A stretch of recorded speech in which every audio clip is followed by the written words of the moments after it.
Hello everyone. इस video में हम बात करेंगे अल्कोहल, फिनोल एंड ईथर के इम्पॉर्टेंट एमसीक्यूज़ की। मैं ट्राई करूंगा मोस्ट ऑफ द जो इम्पॉर्टेंट एमसीक्यूज़ है वो कवर हो जाए और इसका जो लेवल होगा that will be according to the CBSE board. सबसे पहले हम बात करें क्वेश्चन नंबर 1 की। ये PYQ क्वेश्चन है। 2021-22 में जो टर्म 1 एग्ज़ाम हुआ था वो MCQ बेस्ड एग्ज़ाम था, वहाँ से क्वेश्चन लिया है। The COH bond angle in alcohol in, तो याद रखना एल्कोहल होता है हमारा ROH और ऑक्सीजन पे क्या होते हैं, lone pair of electrons present होते हैं। ठीक है, तो अब क्या होता है, नॉर्मली यहाँ पे दो बॉन्ड है, सिग्मा बॉन्ड, दो लोन पेयर ऑफ इलेक्ट्रॉन्स है, तो sp3 हाइब्रिडाइजेशन है। और नॉर्मली अगर जैसे हमारे पास क्या है, CH4 है, इसमें भी sp3 हाइब्रिडाइजेशन होती है, ये बनाता है हमारा tetrahedral structure.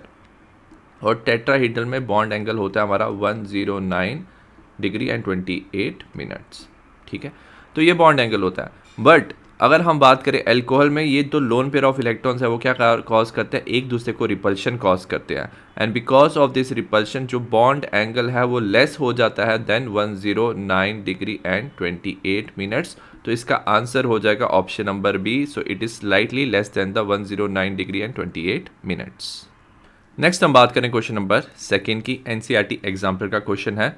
IUPAC name of the compound, हमें कंपाउंड दिया हुआ है, कंपाउंड है CH3,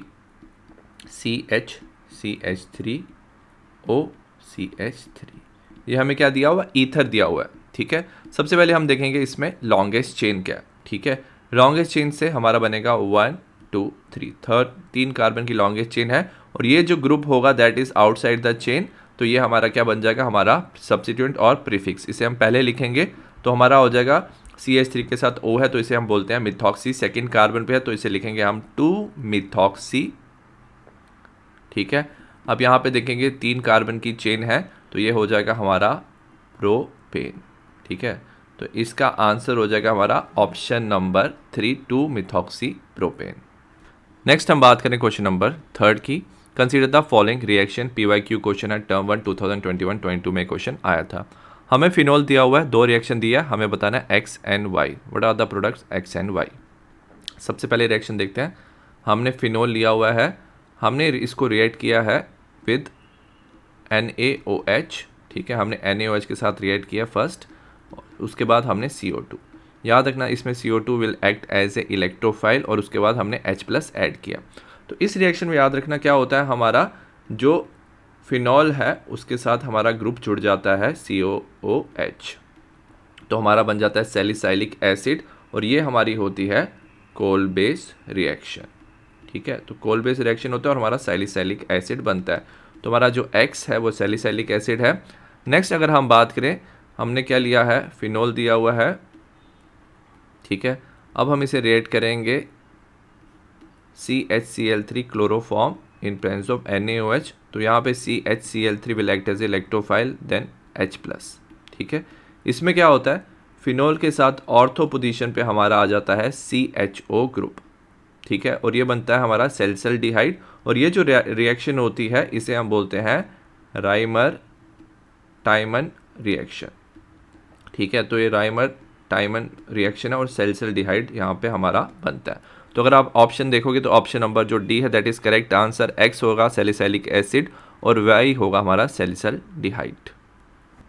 नेक्स्ट हम बात करें क्वेश्चन नंबर 4 की। हमें एजर्शन दिया हुआ है, हमें एक ईथर दिया हुआ है, एक तरफ टर्शियरी ब्यूटाइल ग्रुप है R ग्रुप और एक तरफ CH3 ग्रुप दिया हुआ है। It gives tertiary butyl iodide and methanol on treatment with HI। Assertion हमारा करेक्ट है।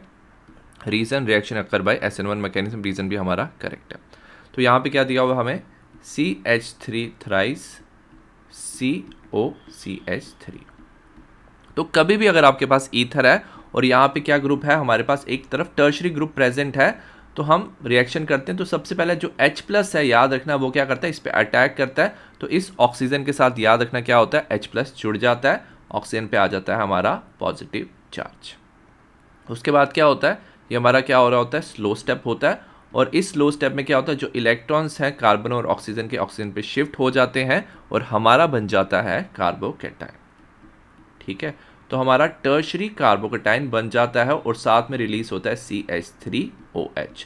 तो मिथेनॉल रिलीज हो गया और हमारा कार्बोकैटायन बनता है। और ये तभी बनता है जब वन ऑफ द ग्रुप्स क्या होना चाहिए, टर्शियरी होना चाहिए।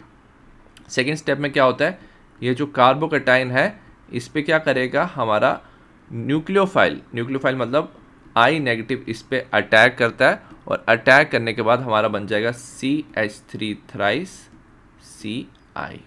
ठीक है, तो हमारा क्या बन गया, tertiary butyl iodide and methanol. तो एजर्शन हमारा करेक्ट है। और क्योंकि ये रिएक्शन 2 स्टेप में हो रही है, ठीक है, एक तरफ क्या हो रहा है, अल्कोहल रिमूव हो रहा है एक न्यूक्लियोफाइल, और दूसरी तरफ I जुड़ रहा है, तो ये हमारा SN1 मैकेनिज्म से हो रहा है रिएक्शन।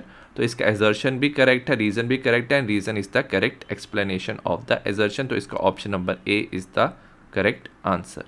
नेक्स्ट हम बात करें क्वेश्चन नंबर 5 की। Which of the following compound is aromatic alcohol. याद रखना एरोमेटिक एल्कोहल में क्या होता है, जो बेंजीन रिंग है उसके साथ डायरेक्टली OH ग्रुप अटैच नहीं होता है। तो अगर बेंजीन रिंग के साथ डायरेक्टली OH अटैच है जैसे कंपाउंड नंबर 1 में, तो ये हमारा डिफरेंट कैटेगरी होता है और इसे हम फिनोल में कंसीडर करते हैं। तो फर्स्ट वाला क्या हो जाएगा, हमारा फिनोल हो जाएगा। अगर हम बी को देखेंगे, यहाँ पे OH डायरेक्टली बेंजीन रिंग पे अटैच नहीं है, इसके साथ CH2 ग्रुप जुड़ा हुआ है, ये बेंजाइल एल्कोहल है, तो ये हमारा हो जाता है एरोमेटिक एल्कोहल। ठीक है, ये एरोमेटिक एल्कोहल होगा। अगर थर्ड वाले की बात करें, इसमें भी जो OH है डायरेक्टली बेंजीन के साथ अटैच नहीं है, तो ये भी हमारा क्या हो जाएगा, एरोमेटिक एल्कोहल। और लास्ट वाले को देखेंगे तो यहाँ पे OH डायरेक्टली बेंजीन के साथ अटैच है, तो ये हमारा हो जाएगा फिनॉल। ठीक है, तो एरोमेटिक एल्कोहल हमारा हो जाएगा BNC।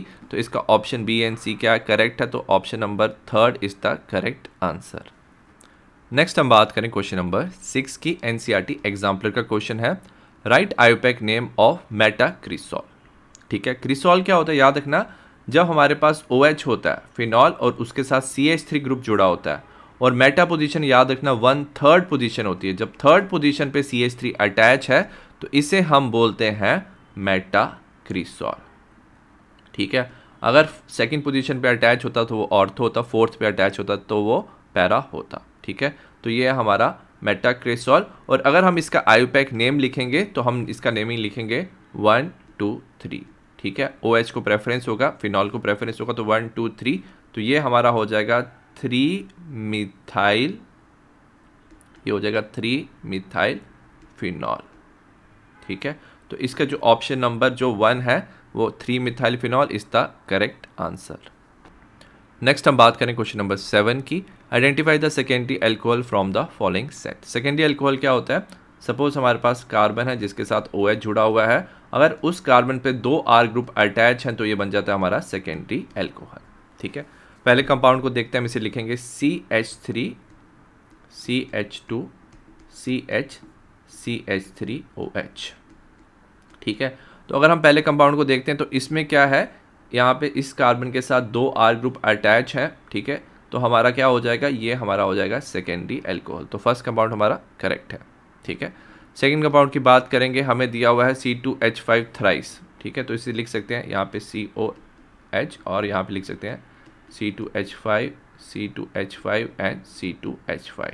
तो यहाँ पे 3 ग्रुप अटैच है, तो ये क्या हो जाएगा हमारा टर्शियरी एल्कोहल। तो सेकंड ऑप्शन हमारा करेक्ट नहीं है। थर्ड ऑप्शन अगर आप देखो ये सीधा फिनॉल है, तो ये सेकेंडरी एल्कोहल नहीं है। और फोर्थ ऑप्शन में क्या है, इस कार्बन पे अगर आप देखोगे जिसके साथ OH जुड़ा है उसके तरफ एक साथ क्या है CH3 ग्रुप जुड़ा हुआ है, और एक तरफ हमारा क्या जुड़ा हुआ है, यहाँ पे फिनाइल ग्रुप जुड़ा हुआ है, तो ये भी हमारा क्या है सेकेंडरी एल्कोहल है। ठीक है, तो फर्स्ट एंड फोर्थ ऑप्शन क्या है हमारा करेक्ट है।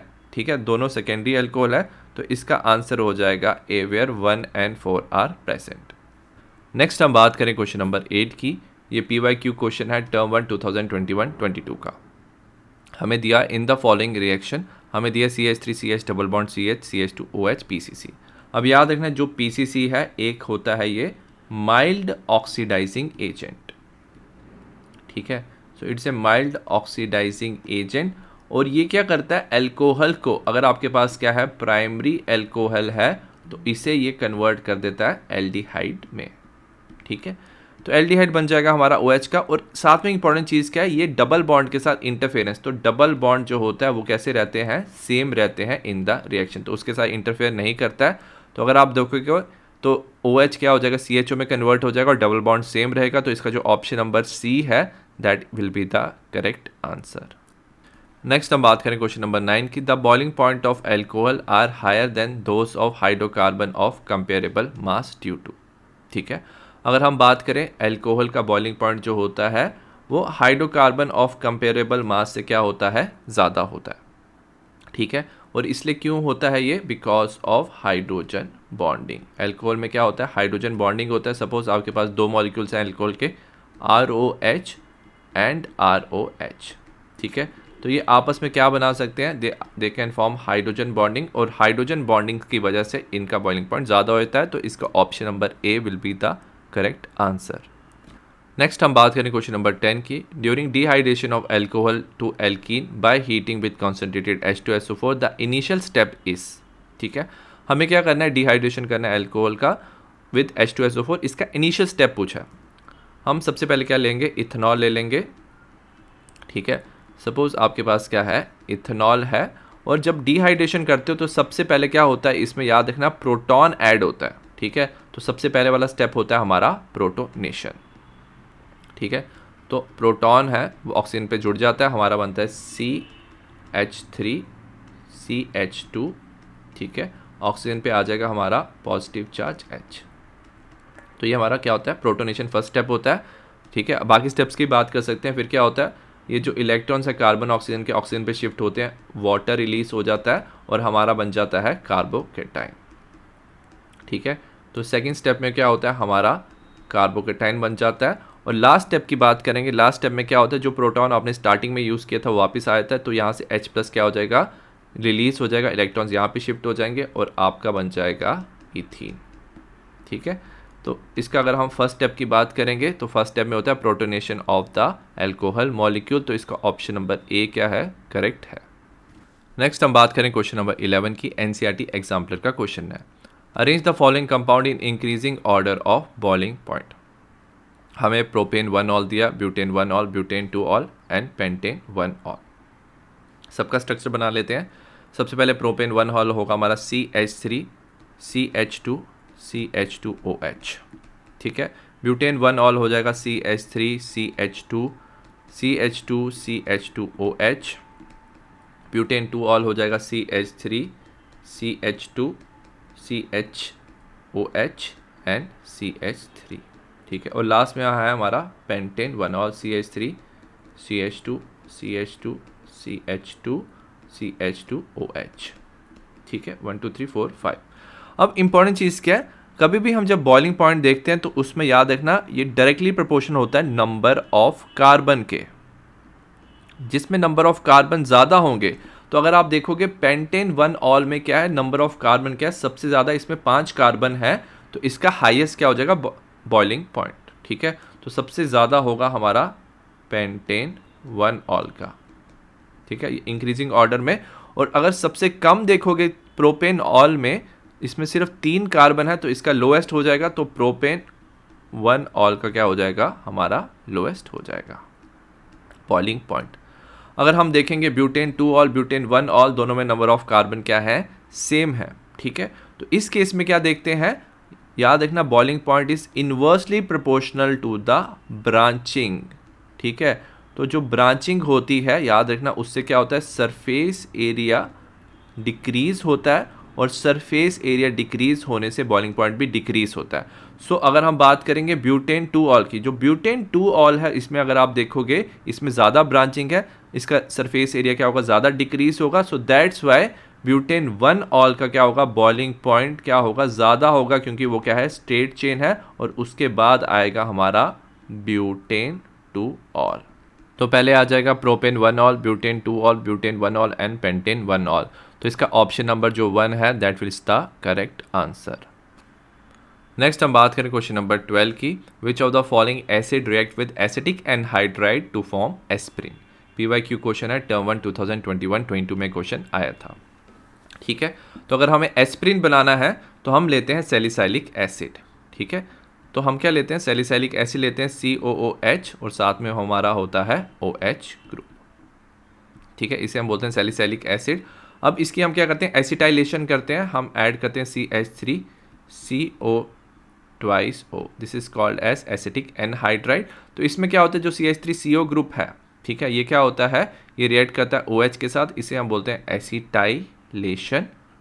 ठीक है, और एसिटाइलेशन में क्या होता है, CH3CO ग्रुप O के साथ जुड़ जाता है। ठीक है, तो हमारा बन जाता है बेंजीन के साथ COOH और यहाँ बनता है OCOCH3 और ये जो कंपाउंड बनता है इसे बोलते हैं एसिटाइल सैलिसाइलिक एसिड और एस्प्रिन। तो हमारा सैलिसाइलिक एसिड जो है एसिटिक एनहाइड्राइड के साथ वो देता है एस्प्रिन। तो इसका option number B is the correct answer. Next हम बात करें क्वेश्चन नंबर 13 की। Which of the following reaction is use to prepare salicylaldehyde. तो सैलिसाइल्डिहाइड के लिए हम यूज़ करते हैं राइमर-टाइमन रिएक्शन। राइमर-टाइमन रिएक्शन में क्या लेते हैं हम लेते हैं फिनॉल और उसे हम रिएक्ट करते हैं सबसे पहले with NaOH in presence of CHCl3 chloroform और उसके बाद हम ऐड करते हैं H+। ठीक है, तो हमारा क्या होता है, OH के साथ जुड़ जाता है हमारा CHO on the ortho position. Ortho position में CHO जुड़ जाता है और ये बन जाता है हमारा सैलिसाइल्डिहाइड। तो इस रिएक्शन को बोलते हैं राइमर-टाइमन रिएक्शन। तो इसका option number C is the correct answer.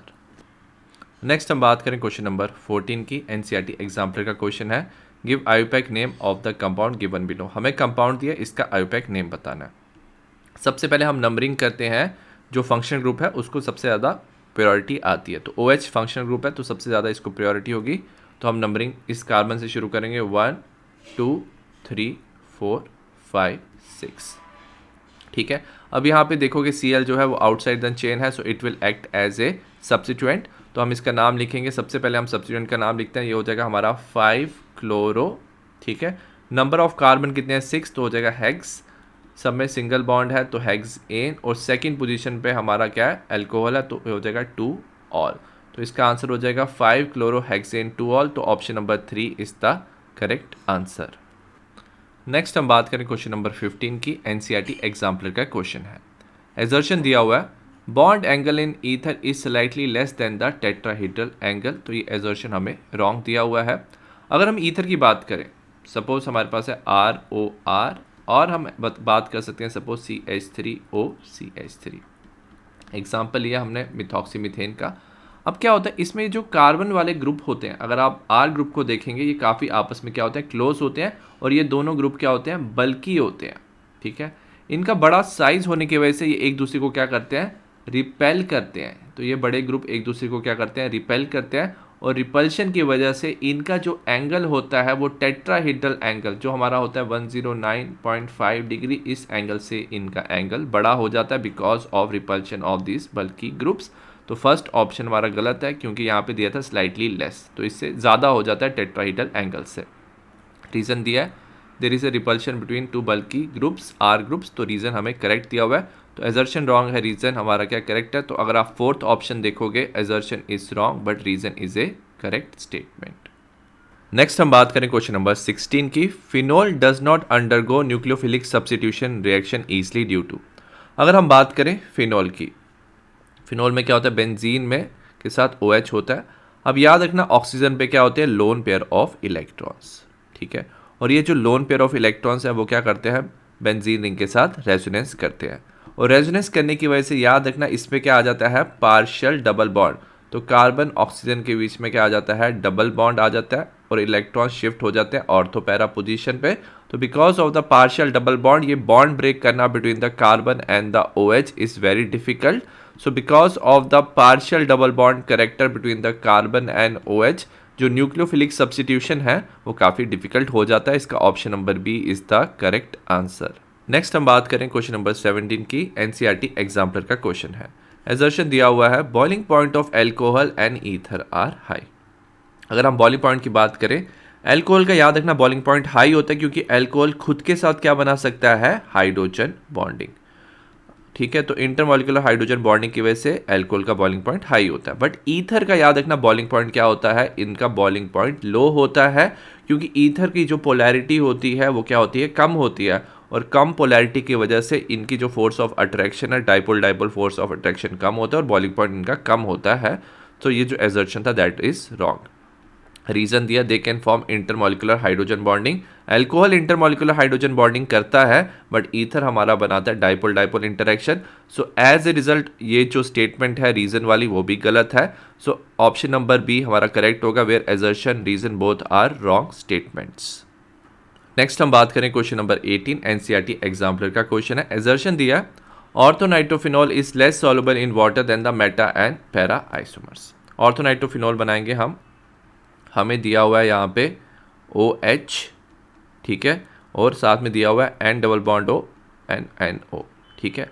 Orthonitrophenol में क्या होता है, जो हाइड्रोजन है of OH and oxygen of nitrogen, they can form hydrogen bond with each other. Hydrogen bond बना सकते हैं, इसे बोलते हैं इंट्रामोलिकुलर हाइड्रोजन बॉन्ड, और ये ऑर्थो में बनता है, ठीक है। तो इसकी वजह से क्या होता है, ये वाटर के साथ उतना स्ट्रांगली हाइड्रोजन बॉन्ड नहीं बना सकता, क्योंकि खुद के साथ हाइड्रोजन बॉन्ड बना रहा है, तो ये लेस सॉल्युबल हो जाता है। वेयरएज अगर हम बात करें मेटा आइसोमर की, मेटा क्या होता है, OH and NO2 on the Meta position which is 1,3 position, और ये पैरा होता है हमारा 1,4 पोजीशन। अब इन दोनों की बात करें, ये क्या कर रहे हैं, खुद के साथ इंट्रामोलिकुलर हाइड्रोजन बॉन्ड तो बना नहीं रहे हैं, तो ये वाटर के साथ दोनों क्या कर सकते हैं, ईजिली हाइड्रोजन बॉन्ड बना सकते हैं, तो ये ज़्यादा सॉल्युबल होते हैं। तो हमारा एजर्शन क्या है, करेक्ट है कि ortho nitrophenol is less soluble.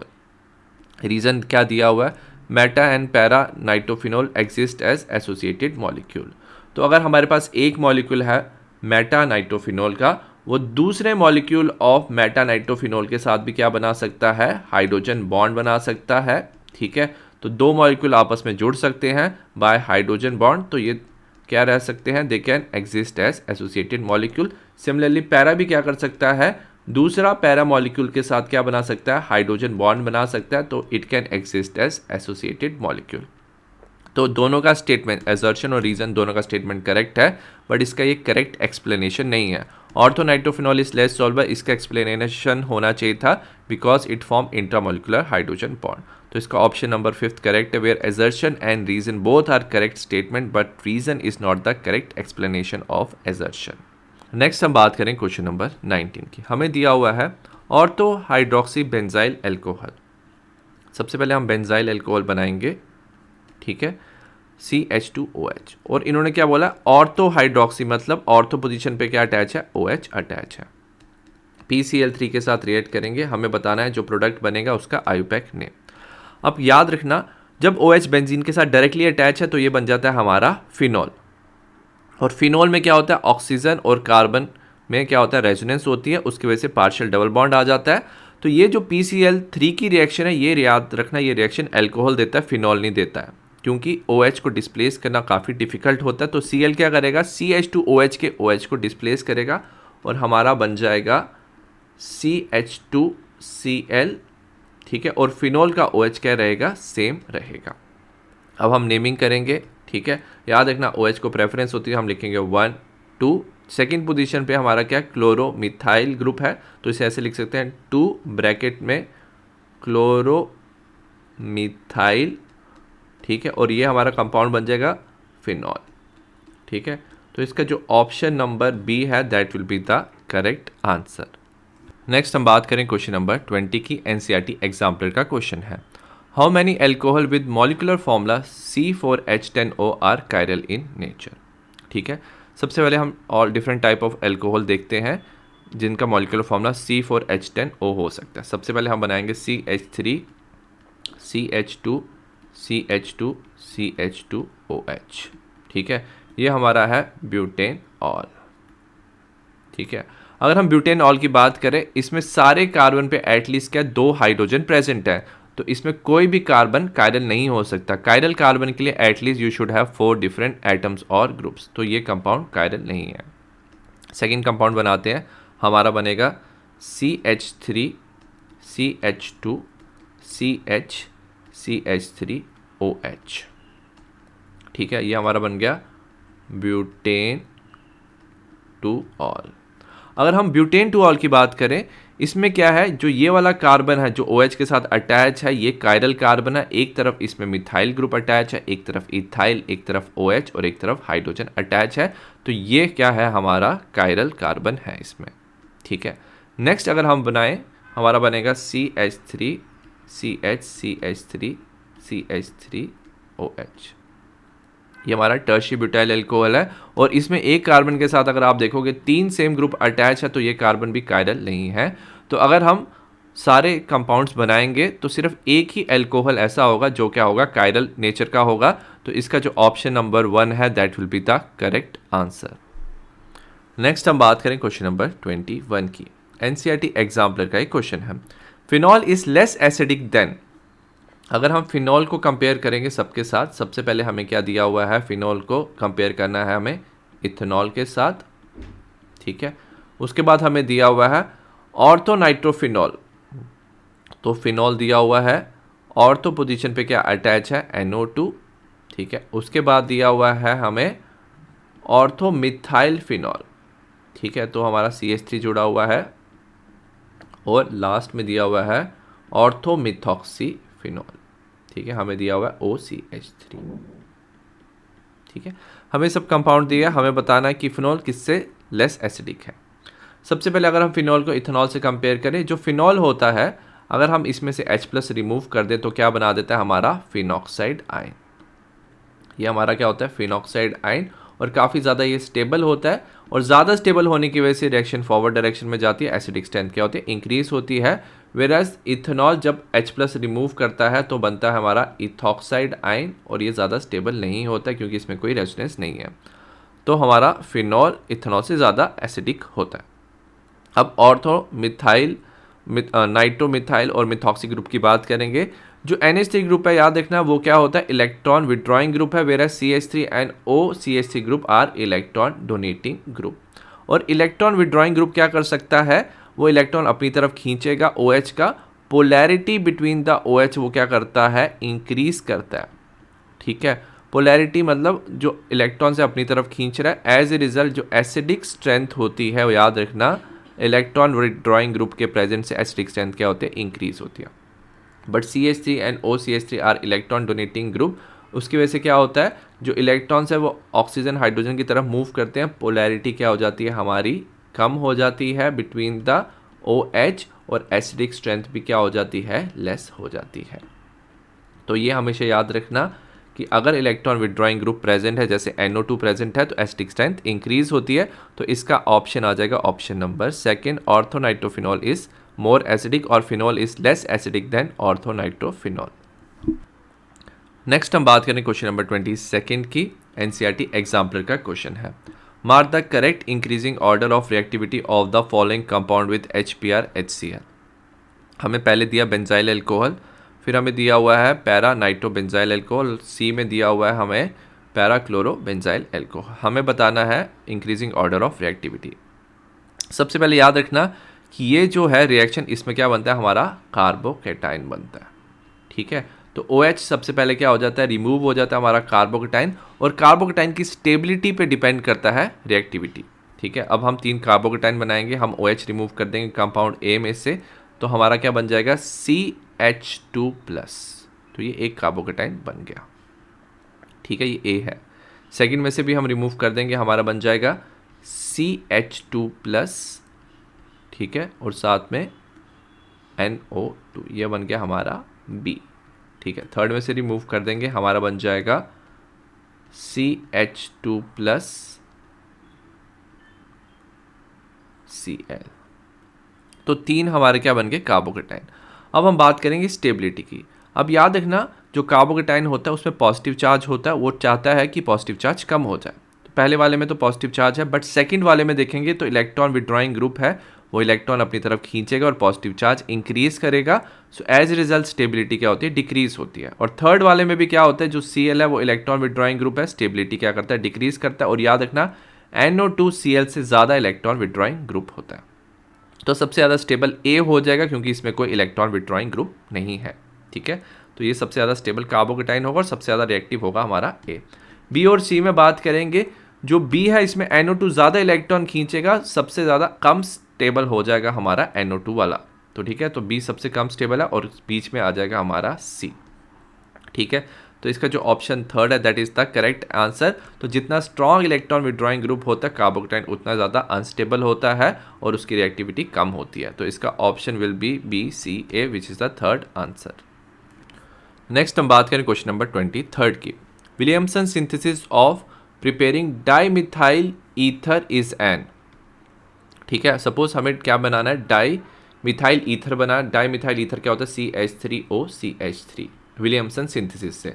तो हम क्या ले सकते हैं, सपोज हम लेंगे CH3ONA, हमने लिया सोडियम एल्कोक्साइड, और सोडियम हम लेंगे मिथॉक्साइड, ठीक है, सोडियम मिथॉक्साइड लेंगे, ठीक है, और हम इसे रिएक्ट कर देंगे किसके साथ, CH3Cl, ठीक है। तो क्लोरोमीथेन के साथ हम इसे रिएक्ट करेंगे। अब याद रखना जो CH3O है वो क्या करेगा, it will act as a nucleophile, वो CH3 पे अटैक करेगा और यहाँ से Cl क्या हो जाएगा, हमारा रिमूव हो जाएगा, ठीक है। तो एक तरफ एक न्यूक्लियोफाइल अटैक करो, एक तरफ दूसरा न्यूक्लियोफाइल रिमूव हो रहा है और एक ही स्टेप में हो रहा है, तो ये हो जाती है हमारी SN2 रिएक्शन, ठीक है। तो हमारा बन जाएगा CH3O CH3 प्लस NaCl, ठीक है। तो इसमें क्या हो रहा है, on one side one nucleophile is getting attach, on other side another nucleophile is getting remove, result in formation of ether. और याद रखना इसमें हम लेते हैं हमेशा प्राइमरी एल्काइल हैलाइड, ठीक है। तो इसका आंसर हो जाएगा हमारा option number 3 by SN2 reaction. Next हम बात करें क्वेश्चन नंबर 24 की। हमें एजर्शन दिया हुआ है, methoxy ethane react with HI to give ethanol and iodomethane. ये एजर्शन हमारा करेक्ट है। अगर आपने मिथॉक्सी इथेन लिया विच इज CH3O C2H5, अगर आप HI के साथ रिएक्ट करते हो तो हमारा बन जाता है ethanol which is C2H5OH plus CH3I। तो हमेशा याद रखना कि अगर आपके पास क्या याद दिया हुआ है, प्राइमरी और सेकेंडरी R ग्रुप प्रेजेंट है, प्राइमरी जैसे CH3C2H5 दिया हुआ है और सेकेंडरी R ग्रुप प्रेजेंट है, तो I वहाँ पे अटैक करता है जहाँ पे क्या होना चाहिए, लेस स्टेरिक हिंड्रेंस, ठीक है, लेस स्टेरिक हिंड्रेंस होना चाहिए। तो I वहीं पे क्या करता है, अटैक करता है बाय SN2 मैकेनिज्म। तो ये CH3 पे अटैक करेगा और CH3 क्या करेगा, I के साथ जुड़ के बनाएगा CH3I और हाइड्रोजन जुड़ जाएगा C2H5O के साथ, तो हमारा बन जाएगा C2H5OH। अगर रीज़न देखेंगे तो रीज़न दिया है reaction of ether with HI follow SN2 mechanism. तो ये SN2 मैकेनिज्म से हो रहा है जिसमें हम क्या देखते हैं, स्टेरिक हिंड्रेंस देखते हैं। तो एजर्शन भी हमारा करेक्ट है, रीज़न भी करेक्ट है और इसका ये करेक्ट एक्सप्लेनेशन है। तो इसका ऑप्शन नंबर A करेक्ट है, where assertion and reason both are correct, statement and reason is the correct explanation of assertion. Next हम बात करें क्वेश्चन नंबर 25 की। ये NCERT एग्जाम्पल का क्वेश्चन है। हमें एजर्शन दिया हुआ है, phenol form 246 tribromophenol on treatment with bromine in carbon disulphide at 273 kelvin. ये हमारा क्या है, रॉन्ग है, क्योंकि जो फिनोल होता है अगर आप उसको रिएक्ट करो ब्रोमीन वाटर के साथ, ठीक है, इन प्रेजेंस ऑफ ब्रोमीन वाटर, तब ये क्या बनाता है हमारा, देन इट कैन फॉर्म ट्राईब्रोमोफिनोल, ठीक है। तो ब्रोमीन हमारा अटैच हो जाता है कहाँ पे, 246 पोजीशन पे, not in presence of carbon disulphide. Reason क्या दिया हुआ है, ब्रोमीन पोलराइजेस इन कार्बन डाइसल्फाइड। ये भी हमारा रीज़न रॉन्ग है। याद रखना कार्बन डाइसल्फाइड जो होता है उसकी पोलराइजेशन को कम करता है, जो ब्रोमीन है, क्योंकि हमारे पास जो ये फिनॉल होता है इसका जो OH होता है ये हाईली क्या होता है, एक्टिवेटिंग होता है, ये खुद क्या हो सकता है, पोलराइज। तो ब्रोमीन को पोलराइजेशन की किसी की ज़रूरत नहीं होती, सो इसके लिए ना तो यूज़ होता है Lewis acid, so there is no requirement of Lewis acid और there is no requirement of carbon disulphide. तो ये खुद पोलराइज हो सकता है, तो there is no requirement of anything to polarise. तो इसका रीज़न भी रॉन्ग है। तो इसका ऑप्शन नंबर 2 करेक्ट है, where assertion and reason both are wrong statement. I hope आपको MCQ समझ आए हों। सिमिलर टाइप ऑफ वीडियोस मैंने बाकी चैप्टर्स के बनाए हैं, डिस्क्रिप्शन में आपको लिंक मिल जाएगा। तो see you in the next video, bye.